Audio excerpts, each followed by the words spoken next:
He has got my frog and I've got him on video. Look at this. So that, oh, I lost him though. Oh, it was scripted and I lost him. You gotta hit the record button. All right, see, we're gonna have a little afternoon fishing on the how-tos. Frog fishing. Catching fish on the frog. You're gonna be teaching me a little more than I'm gonna be teaching you, so. I thought you was an expert. I ain't no expert, I just go fishing. It's early summer, June. We're on a lake that has a lot of grass mat and some wood. We've got a fairly windy day right now. We're gonna go up there and start throwing these frogs. Let's get after it, I'm ready. I think this is a spro frog. You got a small little frog. So these are the regular frog, and then they make the popping frog too. So where we're gonna look in here. All right, so I get in my frog box, and you know, people see the little frogs that, you know, with the rubber legs on them like this right here. Like, these are great little frogs, they swim. The other frog that I really like is this little booyah frog right here. I like this in the smaller size. Sometimes if I'm on a lake that has a lot more 2 to 5 pound fish, I like to throw the bigger frogs. The only reason for me to throw a small frog or a big frog is sometimes the size of the fish. And the other thing for me is I like to throw the big frog because I can make longer casts. And sometimes, you know, it seems like to me with throwing a frog out on these mats, it's about how far, you know, you cast away from you. The frog that I've been throwing right now is I'm not trying to boil a lot of water or trying to move any water. They're kind of slow to hit this frog right now. So I'm going to throw more of the standard, what I'm going to say, frog. But what I've been seeing is the bite on this frog, because they haven't been really like aggressive coming after it when you're moving it. You're kind of having to work it a little slow, and then they're coming up and hitting the bait, pulling it down. So they're a little slower to come get it. So we're going to get to fishing, and then we'll talk a little more about these frogs as we get a few bites. I'm gonna try to catch a few fish on a frog. Nobody make fun of me. I'm reeling the opposite hand, and I'm gonna be working the rod upside down. How you gonna do that? Oh, you are, oh, that's right. You a lefty, and I brought you all righty rods. That's right. That's all right. You're gonna have fun no matter what. That's it. So anyway. It's always a good time being out on the water. That's right. How to frog fishing. That's what we're gonna be talking about. So you've chose now the popper frog. Yes. And I have chose just the more traditional. We're gonna see who and what.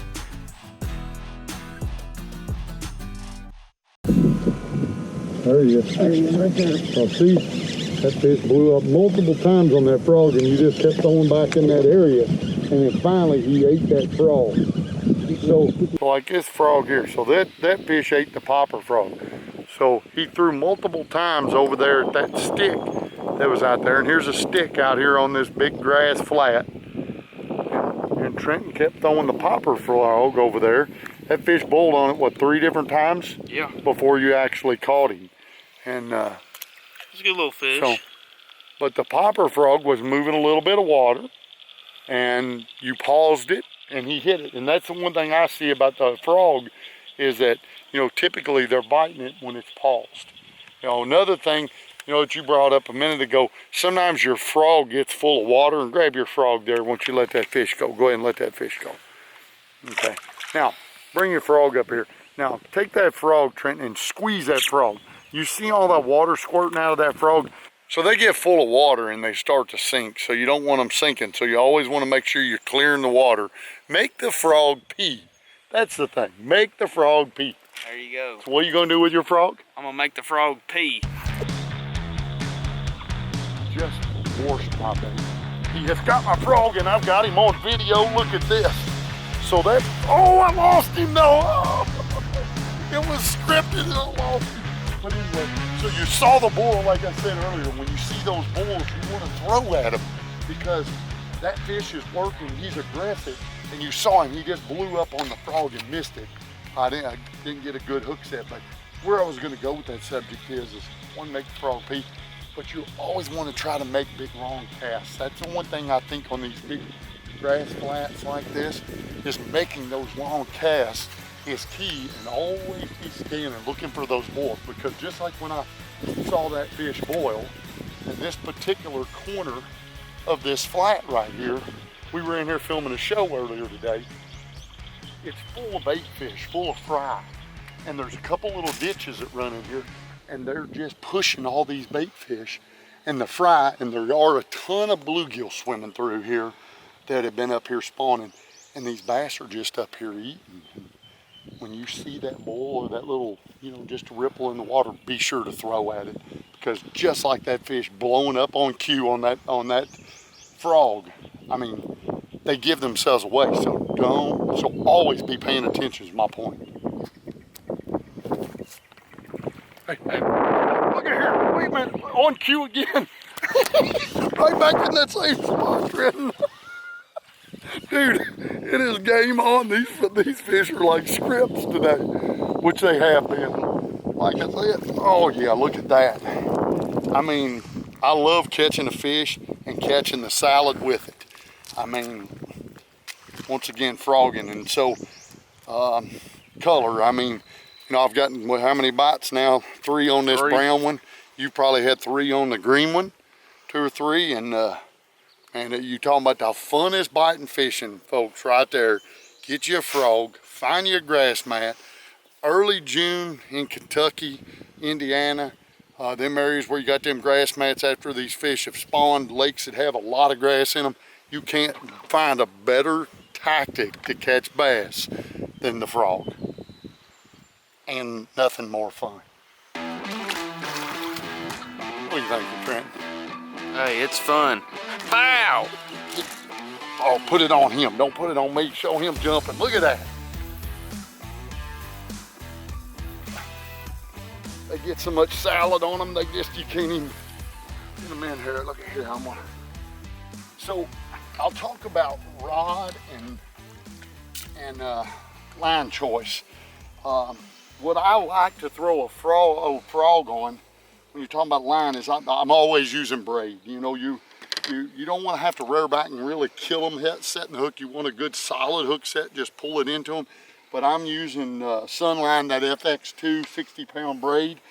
Look at that great fish. Man, I'm like getting so excited over how many we're catching. I mean, beautiful fish right there. But, I always like 60-pound braid when I'm throwing a frog.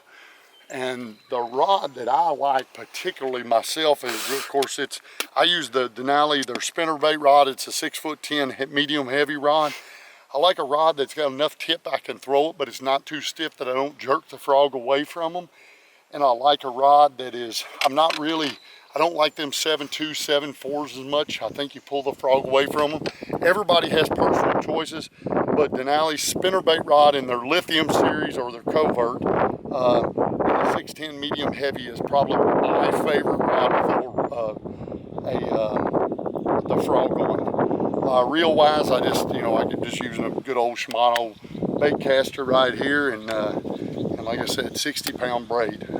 Braid is imperative when fishing the frog, because if you try to throw it on monofilament, you just got too much stretch. Fluorocarbon, same thing for me. I just like that direct connection that you get with braid. When they bite it, you feel them. When you feel them, set the hook. If you set the hook too quick, folks, that bait's going to come flying back over your head. So you always got to pause. And that's the downside to braid. Braid is, stiff. When you pull, that bait's coming. So you kind of got to wait to feel that fish and then just kind of pull on them. But with this setup, as I said, this Denali spinnerbait rod, it's their, this is a lithium series. And right here's a little bit of the detail. Right there. This is my favorite frog rod right here. And this is the setup right here for frogging. Watch the boil that's in front of it. Whereas my frog that I'm throwing is there he is. What a... Oh, he came off. Oh, man. What is so terrible when them fish come off is that... That fish hit it and took off. He wasn't messing around with it like... I'm zooming out here. Hey, what kind of frustration goes through when you miss them? Oh, dude, it eats you up. There's nothing else like it. There, boy, right there. It's a bummer when you're the camera guy. I don't like this camera guy and stuff. Yeah, how you think I feel all day. See, that's my problem. I'm real left-handed. I'm having to flip the rod upside down. So he's actually out here with me. We're at West Boggs Lake in Indiana frog fishing. Trent came up here filming, and I said, hey, let's go out and shoot an informational video on frogging, because the bite is just tremendous right now. And well, he uses left-handed reels, so he is literally using my rod backwards. No, you didn't. You just did that on cue. Look at that, boy. That's a good one. Oh, yeah. Well, I'm going to tell you, Trenton, we are putting on a frog fishing clinic right now. And you want to see how you want these fish to eat these frogs? Look at this. You want them to choke it, just like that. That's when you know they want it. Wow. You're having fun, I love it. I love the rush. Heck, I've made 2 casts over here. Look at that. Right there. I mean, another beauty on the whole frog. Frogging 101 with Trenton and Mark tonight. Trenton Estridge and I'm Mark Stowe, and we're having a whole lot of fun showing you frogging 101. We might not know everything about it, but this is what's worked for us.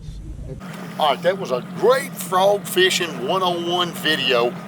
Subscribe to our YouTube, like us, comment, go to our Facebook, Instagram, all our different platforms. It's at The Direction TV.